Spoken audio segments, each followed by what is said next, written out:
Magandang araw mga kababayan, narito ang ating updated weather report ngayong araw ng Thursday, April 10, 2025. Bago tayo magsimula, huwag kalimutang i-like ang video na ito, i-share sa inyong mga kaibigan, mag-subscribe sa aming channel, at i-click ang notification bell para sa mga susunod na weather updates.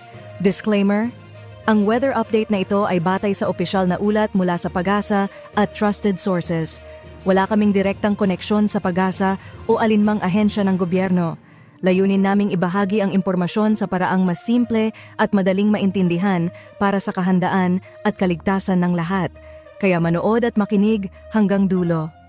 Ayon sa Pag-asa, patuloy pa rin ang epekto ng easterlies o ang mainit at maalinsangang panahon sa malaking bahagi ng bansa na posibleng samahan ng scattered rains and thunderstorms sa ilang lugar.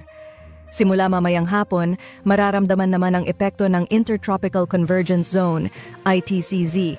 Ito ang linya kung saan nagtatagpo ang hangin mula sa Northern at Southern Hemispheres. Dahil dito, aasahan ang pag-ulan sa silangang bahagi ng Visayas at Mindanao.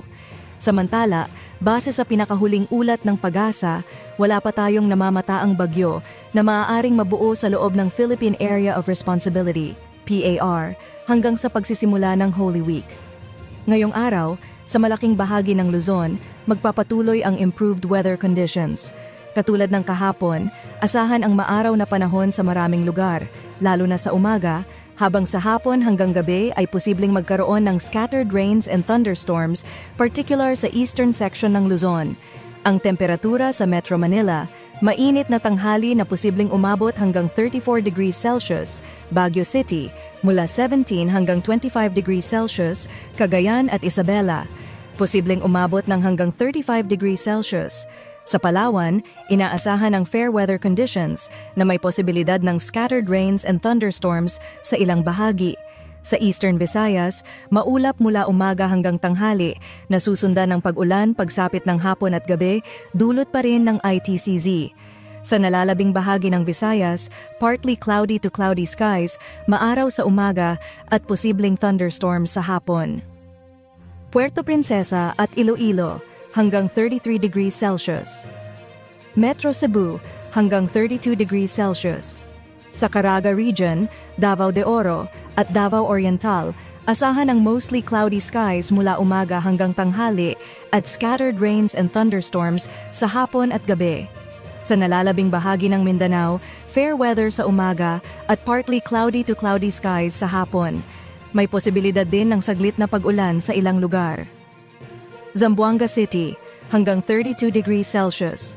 Metro Davao hanggang 33 degrees Celsius. At sa heat index update, as of April 9, pinakamataas ang heat index sa Dagupan City na umabot ng 44 degrees Celsius, sinundan ng Isabela at Virac, Catanduanes na nakapagtala ng 43 degrees.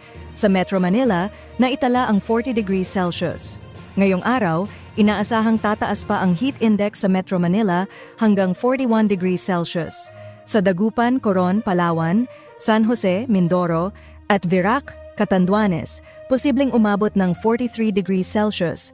Iba pang lugar na may mataas na heat index forecast: Isabela, Bulacan, Palawan, Iloilo, Bohol, Zamboanga City, Cotabato City. At sa lagay ng ating karagatan, sa mga maglalakbay sa dagat sa susunod na mga araw at sa Holy Week, wala tayong inaasahang sea travel suspensions. Karaniwang ang taas ng alon ay kalahating metro hanggang 1 metro at posibleng umabot ng 2 metro tuwing may thunderstorms. At sa ating 4-day weather outlook, Friday, paulan sa bahagi ng Visayas at Mindanao. Saturday, makakaranas ng pag-ulan sa Visayas, Mindanao at Palawan. Sunday, maulan sa ilang bahagi ng Mindanao, Zamboanga Peninsula, Bangsamoro Region, Soc-Sargen, Davao Region at Palawan. Holy Monday, magkakaroon pa rin ng scattered rains and thunderstorms sa Eastern Visayas at Southern Mindanao. Hindi tuloy-tuloy ang ulan, pero mainam pa rin na magdala ng payong at mag-ingat sa posibleng baha at landslides, lalo na sa mga bulubunduking lugar. Sa nalalabing bahagi ng Luzon, kabilang ang Metro Manila, fair weather conditions pa rin sa mga susunod na araw.